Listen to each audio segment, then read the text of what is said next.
Okay, another question asked in the Procreate for Beginners group is how do you paint so it's only in the circle instead of outside like you see here, and how do you get rid of this stuff outside?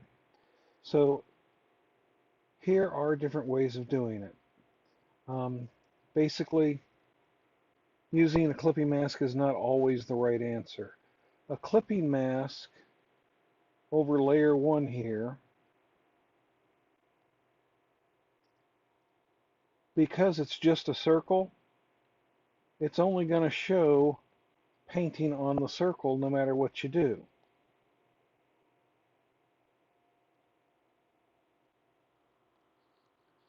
So what you can do is make layer 1 your reference.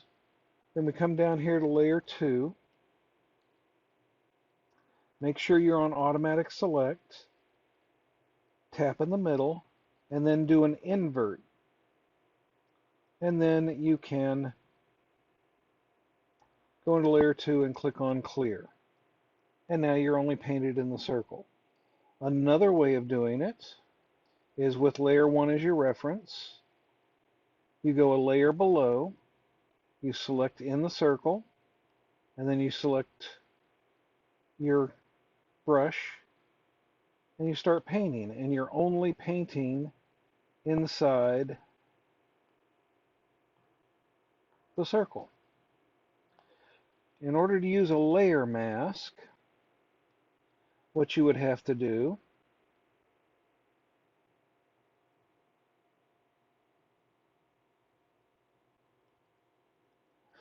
is with layer 1 as your reference, a layer below you fill, then you click on the plus sign and use clipping mask. I hope if I change that back. And then whenever you're painting, the only thing you see is over that circle you created just there.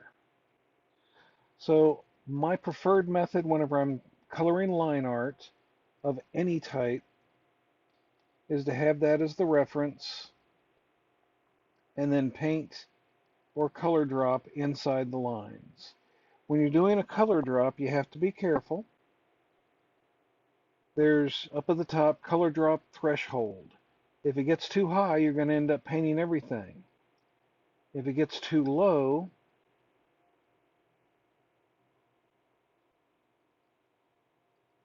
then you're going to end up with an extra little white line over here if you're using a more fuzzy brush. I hope this helps everyone out, and do have a good day.